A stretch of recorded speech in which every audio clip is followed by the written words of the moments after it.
my heartbeat is that people should walk in their calling. Today, after people, you see the young people there are, you know what, I just want to finish a course, get a job, get settled in life, make money, and then die.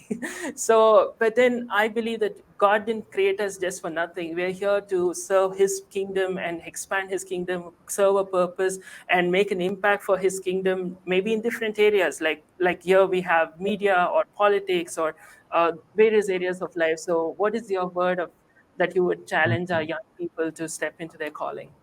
I always love First Peter 2:9, which makes us feel so special.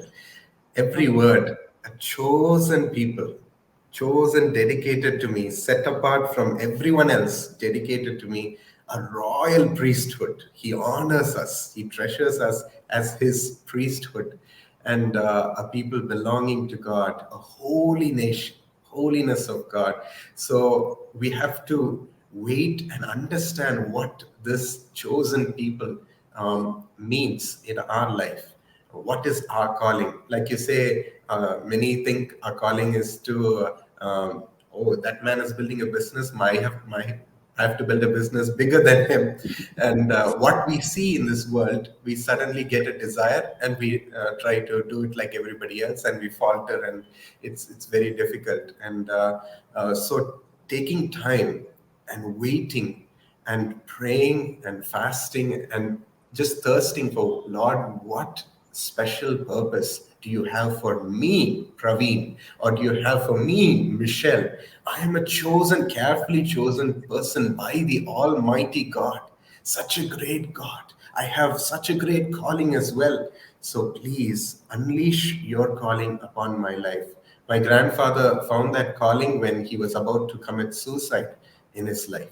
He was just absolutely done with all the sickness in the family, the poverty, the failures that he had to face in his life, and so much troubles that came against him that broke his heart, and it drove him to just end his life, like you said. And at that moment, something really supernatural was done through his own uncle, where he stopped him and said, "Come, let me talk to you and tell you about Jesus." And when he listened to who this Jesus is, he waited years and years. Lord, show me who you are. I want to see you. I want to receive you. And one day, Jesus appeared to him and his life changed. And Jesus talked to him about his calling.